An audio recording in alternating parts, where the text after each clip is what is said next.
let's talk a little bit about Disney ruining Star Wars, doing their own thing.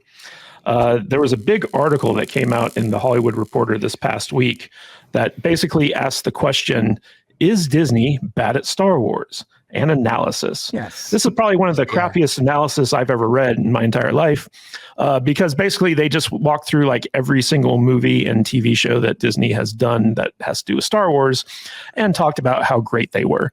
But I'm going to go through a couple of highlights here. So one of the big things that Disney's been struggling with is basically taking on some like big name Hollywood people and then canceling their Star Wars projects and stuff like that. They talk about Taika Waititi, Kevin Feige, Guillermo del Toro, Josh Trank, David S. Goyer, Damon Lindelof, Colin Trevorrow, Patty Jenkins, David Benioff, and D.B. Weiss, and all these guys. Rian Johnson's trilogy is still up in the air as well.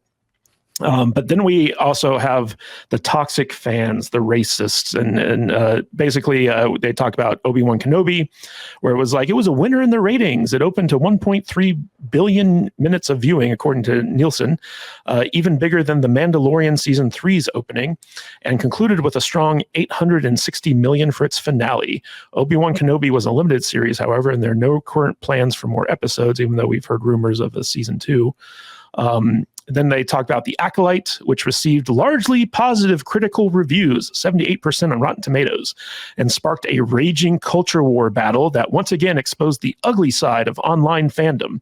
The Acolyte's backlash and criticism is difficult to parse as many fans detail their creative objections to the show's storytelling and its bold take on Jedi lore. Just because we didn't like it doesn't mean we're racist, basically, although some other Acolyte bashers were, well, clearly racist.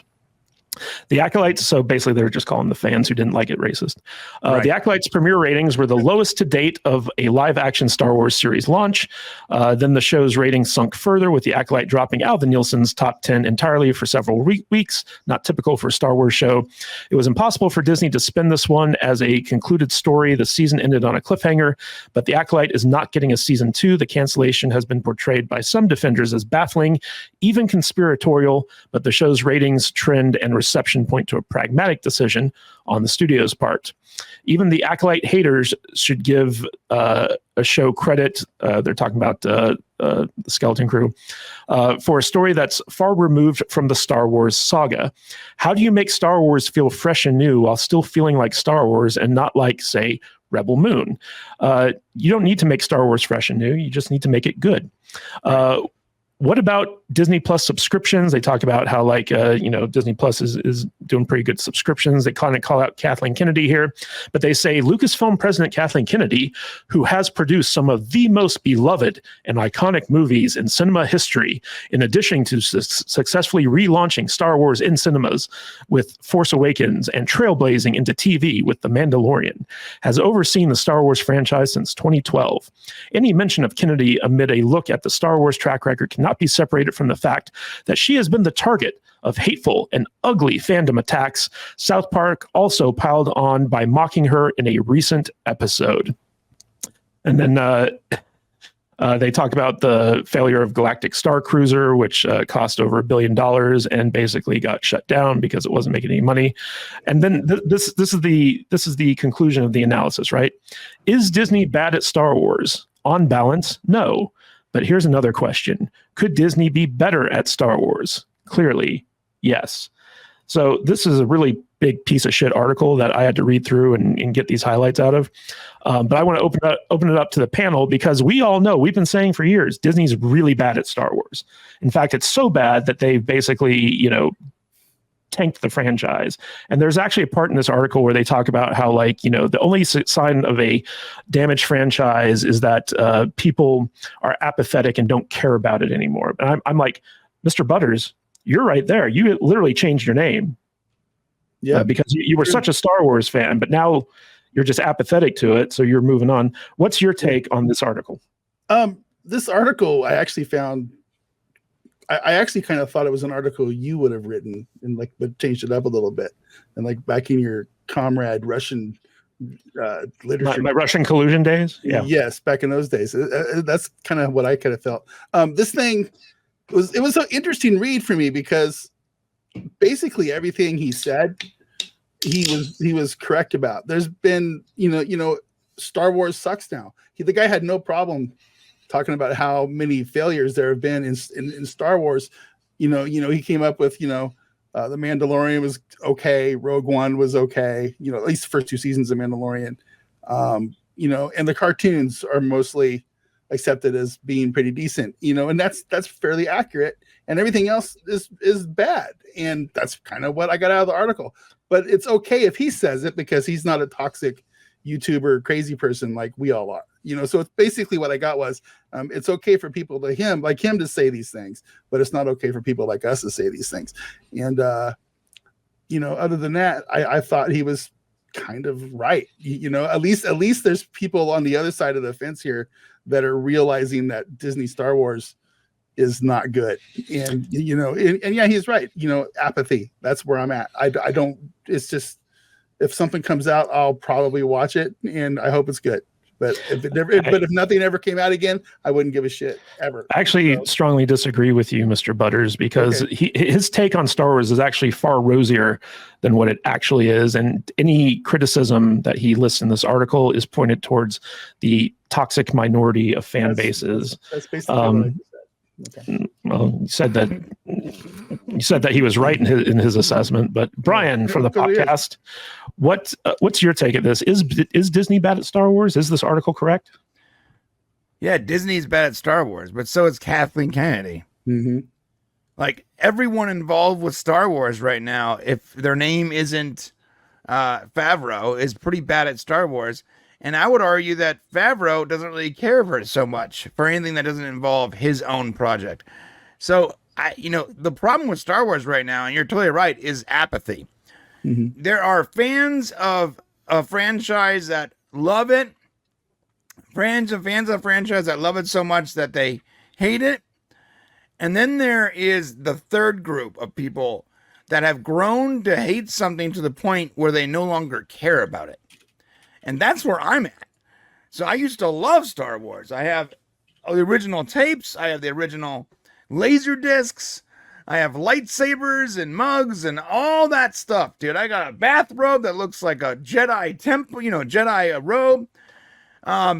All those things. I had these 2 4-foot statues of C-3PO and Darth Vader that was made out of scrap metal that was in my garage for the longest time, just waiting for a place to go. Well, recently, I sold them to a buddy of mine because they're taking up space and they're heavy. There you go. And I'll tell you why. Because I no longer care about them. Something that I had for years that I was looking for a place to put in my office, I no longer care about. And if the Star Wars tapes weren't already on my wall, already mounted, then they wouldn't be. I have stopped caring about Star Wars. When I see Star Wars news, I'm like, I don't care. I don't care about Darth Vader. I don't care about any of the characters anymore. Like, I honestly can give a crap about anything Star Wars.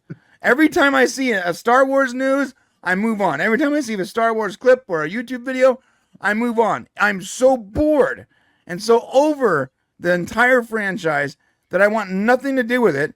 It's the same as, like, if you were wanting me to watch Singing in the Rain. I don't care. I'm not saying it's bad. Do whatever you want. If you like it, great. I am so off of the Star Wars train that it feels like I was never on. That's where we're at. And there's a large group of fans that feel exactly how I do, where they're just over it. They're like, all right, moving on to the next franchise.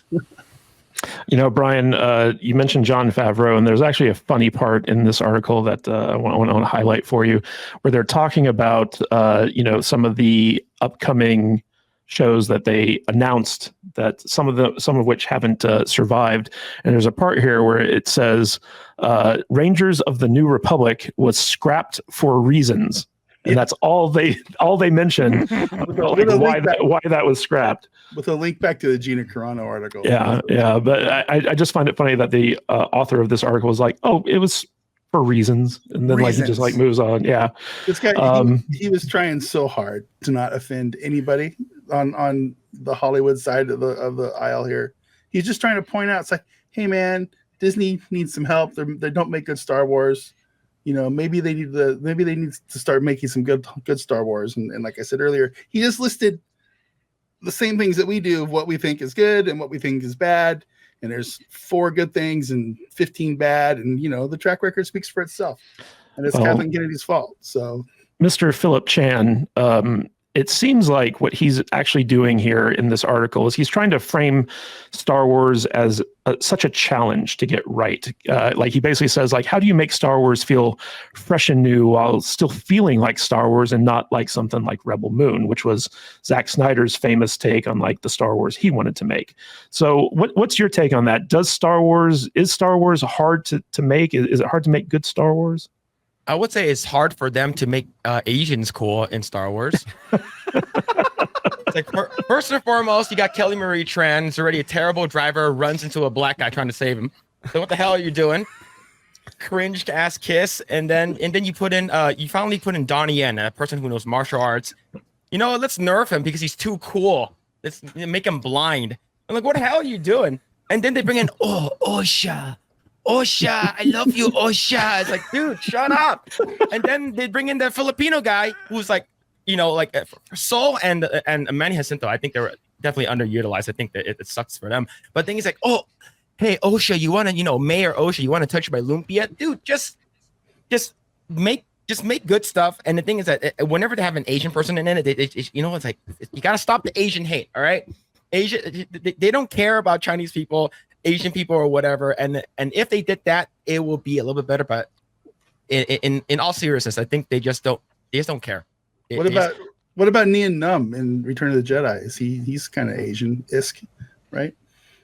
I would say so. Yeah, he was pretty cool. I like that guy. Hey, Mr. Philip Chan, we have a message from our Latino audience, which is, don't stop Asian hate. Thank you, Polly. Thank you for pointing that out. Yeah. No, but it is interesting because like modern Star Wars, Disney Star Wars has been so defined by quote unquote diversity, but they don't seem to be able to get Asian characters right. No, they don't. It's I don't never know do. why. It's just that look, you can write anyone to be a very good character, right? Like it's Kelly Marie Tran. You know, it's people say, oh, she got bullied off the internet, and she just couldn't take it. And it's just so in the last movie, Rise of Skywalker, it's just like, oh, let's just completely just silo her character. And like you could that's exactly what they did with Finn's character too. Like we thought he was gonna have some kind of big arc, and then it just nope. China doesn't like him. It's like, oh, you cater to China, you piece of shit. So, I mean, at least they haven't killed many of them. Wait. You know, Why didn't China like him? That's the question. Because Why? China's fucking racist. It's because they're racist. It wasn't. They don't like him because he said things about China or because he doesn't fit. No, it's because they didn't like him because he's black. That's the reason they didn't like him. Yeah. And so no one talks about that. It's crazy. And remember the big deal they made about the lesbian kiss in Rise of Skywalker that they completely edited out for the Middle East and China? Right. Yeah, of course. I'm still mad at George Lucas for naming his only fat white guy Porkins. Okay, so I don't want to hear about your Asian hate. Okay. Imagine that guy comes on that set. He goes, "All right, we need X-wing fighters. Hey, that guy, that's Porkins." The guy's like, "What the fuck?" Poor Porkins.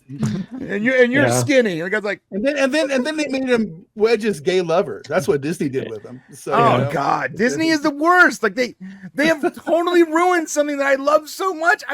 When you said Porkins, I had this like wave of nostalgia. I'm like, I love that. I love the original Star Wars. I read all the books, the comic books, dude. I was so stoked when I saw the Force Awakens trailer. I was on Disney's side. When he sold to Disney, I was like, dude, if anyone can take and bring home an amazing franchise, it's the billion-dollar multinational company with 100 years of entertainment on their belt. And then they just ruin it for me. They ruin it to a degree where it's not even hate, it's apathy. I hate it so much that I've gone, the mileage counter has gone to the point where I no longer care about anything Star Wars. Crazy. Spoken like a true Disney investor, Brian. Oh, and I'm invested in this company. No, I am. Dude, 80% of my portfolio is Disney. I am so upset with this company right now. My kids turned 13 recently. My wife had her second job is at Disney, and she's like, "Let's take them to Disneyland. We got free tickets." I'm like, "Cool, fine, let's go." And I'm sitting there in the line, and I'm like, "Why am I here? Why am I here? Why is anyone at this establishment? It's so corporate and gross. And you get there at 8 a.m. You can ride maybe 3 rides. You are basically cattle in a money farm. It's the worst experience ever. I hate Disney. But this is for you, Mr. Butters. So let's make this trend. Stop fat fuck hate. That's right. Let's stop it. Hashtag stop that stuff. Yes. Yeah. Hashtag like Asian hate's fine, but making hate on obesity, on fat people, that's not cool. That's not cool. Not cool. Yeah. Tom Connors Jr., what are your thoughts on Disney being bad at Star Wars? I just want to say we need to stop the Asian hate. I wish they would stop hating me so much. What is wrong with me? Do you really want us to answer that, Tom? Oh, bother. Oh, bother. Oh, bother. Oh no! As far as Star Wars goes, what haven't we said about Star Wars so far? Yeah, this article is nothing but a big, interference run on, for Disney and for Kathleen Kennedy, and the few things they do admit are just because they have to, because obviously they'd be called out by any sane person. And what else can I really say at the end of the day that I haven't said about Kathleen Kennedy already? She rode that train for 40 years with Spielberg and Zemeckis and people like them. And when she actually got any sort of control, look what happens. And again, it doesn't really matter if she's gone this month or gone next year, gone 5 years from now. Nothing is going to change. Like, Dave Filoni and whoever else will just pick up that baton right where she left off and keep moving on. And I hate to break people's hearts. Jon Favreau is never going to take over Star Wars unless he has a very good reason to, or they offer him something that would make it, so much more worth it for him, because he'd have to basically not do anything else. He couldn't have any other career. Because that's kind of where James Gunn is at right now. Mm-hmm. James Gunn will not really be able to make anything that's not DC related for the next decade or so. So, but to be fair, he's the head of the DC studio. So that's what I'm saying. That's the only thing that might give Favreau, like, okay, you're the head of Star Wars now. You're the head of Lucasfilm, right? But even if he was, how much time is he going to have creatively to do just a few Star Wars movies? Let alone any other movies, right? Like James Gunn, that's his problem right now, is once Superman comes out, sure, he'll be attached to other projects, but it's going to be a while. He'll be lucky to be able to direct a movie every 2 years. Right. Well, Tom, what do you think about this part in the article where they basically put South Park on blast for mocking such a beloved, iconic producer as Kathleen Kennedy? Put a chick in it, make her gay.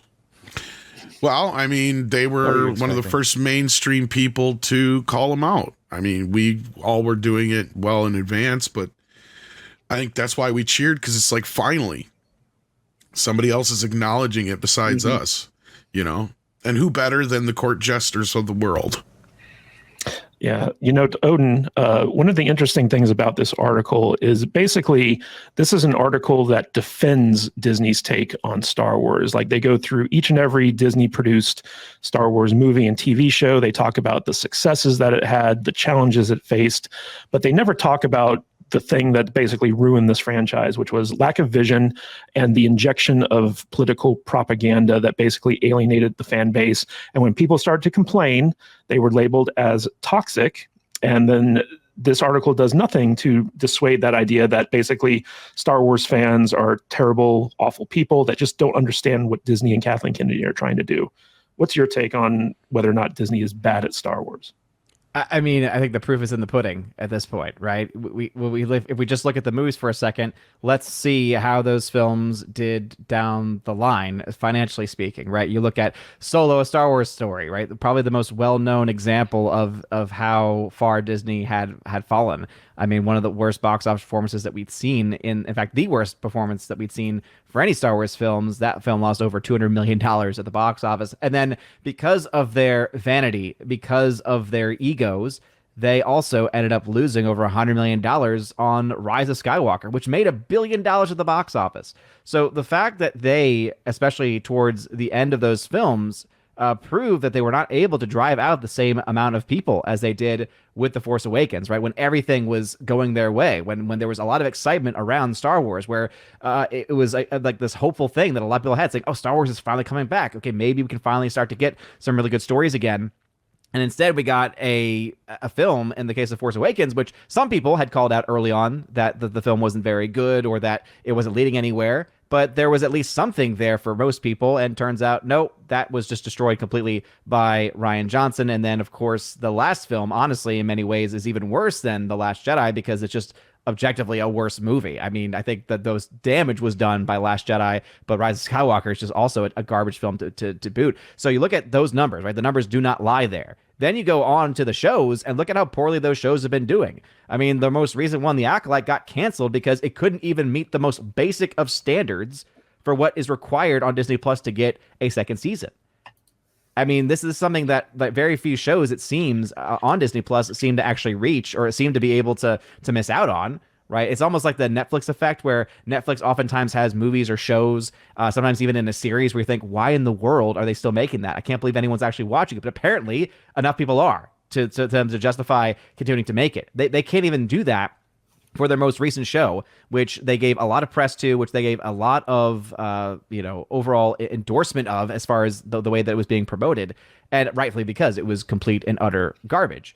I think that this is just mind-numbing that anyone would actually defend and say Disney has done a good job at Star Wars when everything that we've seen either from the movies has been a massive catastrophic failure, especially the last two films that they've had in theatrical release. And the fact that also you look at what they've done with their shows and how many people that has turned off from the fan base. And to the point where even if you could get another season of Mandalorian out, or even if you could get something that had some, fans behind it, it's going to be so much less than what you initially had with any of those first seasons of those shows. And I think it's very telling that, I think if Kathleen Kennedy had her druthers, she'd have approved a second season of The Acolyte. Mm-hmm. But I think Disney stepped in and said, no, we're not giving you money for that. So I think it was Disney's call as opposed to Kathleen Kennedy's. But I think we can all agree that Disney is notoriously bad at making not only good Star Wars, but good movies in general. They just don't seem to know how to do them.